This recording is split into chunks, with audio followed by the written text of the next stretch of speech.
今晚非常高兴大家来到见面的脱口秀。今晚我们邀请的是全球投资领域的传奇性人物 Ray Dalio 先生。What I discovered is the holy grail of investing. In other words, if you do this, you will make a fortune, is to find 15 or more good, uncorrelated return streams. It doesn't even have to be 15, it could be 10. This is just the math of diversification. This chart is meant to convey that. So, look at that.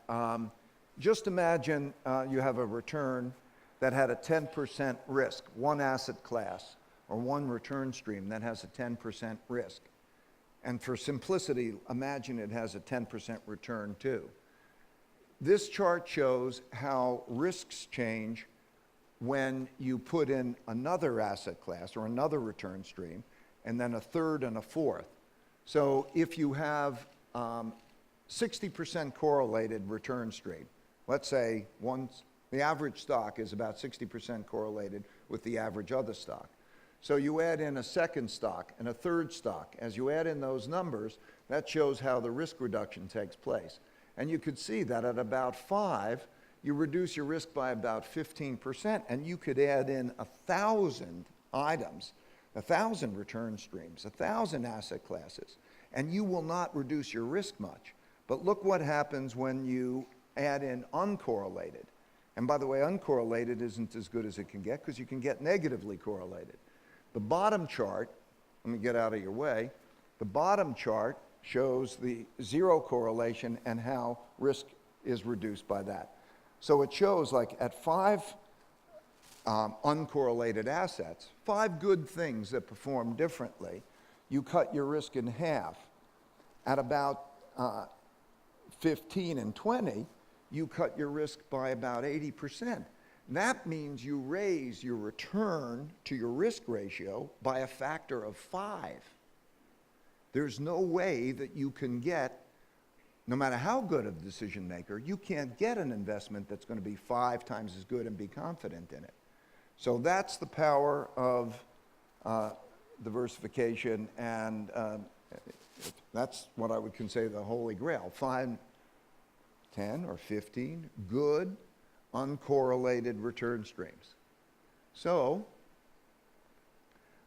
whether you're creating a portfolio of betas, in other words, an asset allocation mix, or a portfolio of alphas, that means all the different bets you're going to make, the key is to balance those well in an uncorrelated way.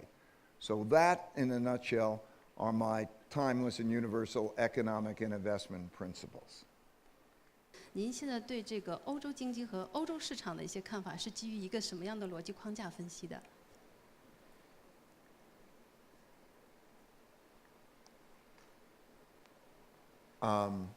So the European, just to put it in the perspective of what I was describing as the template, is that the European cycle is a bit behind the US cycle, so that there is more slack in the economy.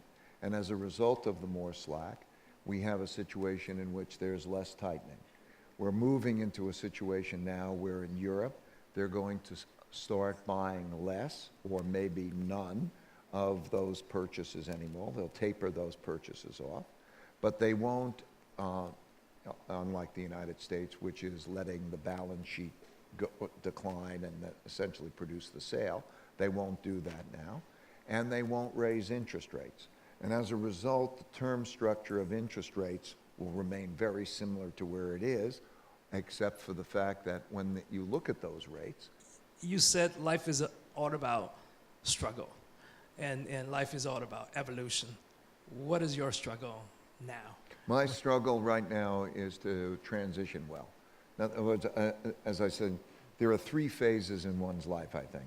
In the first phase of your life, you're dependent on others, you're learning, going to school. Second phase of your life, you're working, others are dependent on you, you're trying to be successful. As you go to your third phase of your life, I think it becomes very natural that there's not I don't need to be more successful. The most important thing I could do is help other people be successful. Think about it as a parent at that generation. A lot of people in the room probably can think, what do the parents want most for that child who's now an adult? They want that person to be successful on their own. That becomes the highest priority. So my number one objective is to transition well, because I know that by transitioning well, then I will also have the freedom of obligation. And that, I'll go into my third, which is basically to just be free of obligation and to enjoy all my adventures. I'll still play my game. I love the markets. I'll still do other things that I love, even us as humans. And look at the greater forces. Man is only one of 10 million species. Mankind is 200,000 years old. Nothing by comparison to that. So when you look at the forces, you look, to me, the laws of the universe, the laws of everything are to evolve. You know, since the Big Bang, everything is evolving. And so to watch those laws is a beautiful thing. So I think myself, you know, we enjoy naturally, instinctually to evolve and then to contribute to evolution. So I think the beauty of the system and evolution is an amazing thing to behold, and to be in harmony with it is an exciting thing. 你一定也在日常生活中读过非常多的书，你对你影响最大的一本这种投资方面的书是哪一本？然后你能不能为我们的听众推荐3本投资或者金融方面的书？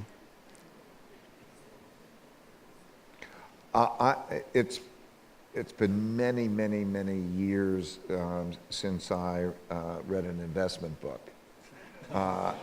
It's been many years. But I do remember 3 books that I think come to mind as just being valuable. One is Lessons of History, which was written by these great historians, a couple, the Durants, Will and Ariel Durant, and they studied 5,000 years of history and thousands of pages in history, and then they boiled them down to a 104-page book called Lessons of History, and see the patterns, and I thought, that's a great book. I saw another one is A River from Eden, written by Richard Dawkins, and it's a brief book about evolution, and it explains how evolution has worked and worked, because that's the evolution is the laws of all species and laws of nature, and that's been wonderful. And then another book was Hero of a Thousand Faces by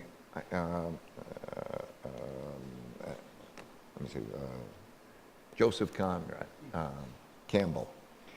Hero of a Thousand Faces looks at the patterns of 1,000 different heroes through all history, and what is that life pattern that shows what people go through and so on.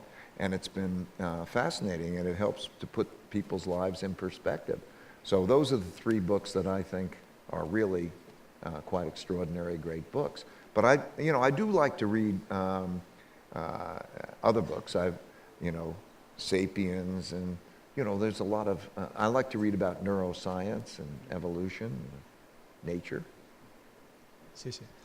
I think it's, just to be clear, I think what I've done, let's put aside what I've done, and let's maybe talk about some general principles about philanthropy. Is that okay? Yeah. So first, I think I want to be clear. I don't think philanthropy is, you either want to do it or you don't want to do it. And you don't have to do it. And it's not an obligation. And it's not one of those things in which you say, oh, you're good because you're doing philanthropy or not. You either feel good about it or not. I think that there is a natural evolution. Particularly for me, I didn't have any money growing up, and then I earned money. And so I've gone from having nothing every step along the way to having a lot, and I know the differences. And so incrementally, as you acquire money, it almost becomes decadent to spend so much on yourself, while other people are suffering or there's a problem. And so I think for me, it's just the feeling of that kind of empathy. Some people want to do, we wanted to help because my son taught me philanthropy, just to be clear. I didn't teach him philanthropy. My son, when he was young, found these students, these children, and I was in the business of making the money. And he taught me, and you helped to teach me about that philanthropy. So I would say that, at various stages in life, if you feel it, you just have to know how to do it well. And philanthropy is like a skill. In order to do it well, but what occurred to me and my son and at the time was that us bringing money to China was not the most important thing that we could bring, as much as education to China, to teach the professionalism in terms of philanthropy, because it's a skill. And so we, as a result, I wanted to set up an institute to help teach people about philanthropy. And so in that partnership, we decided to do that, and we wanted to make it a majority run by Chinese, because it should be a Chinese thing to teach philanthropy. And to know about it is important. We have an institute that if you want to learn, we will, we'll teach you philanthropy, thanks to Mr. Wang, who now runs that institute.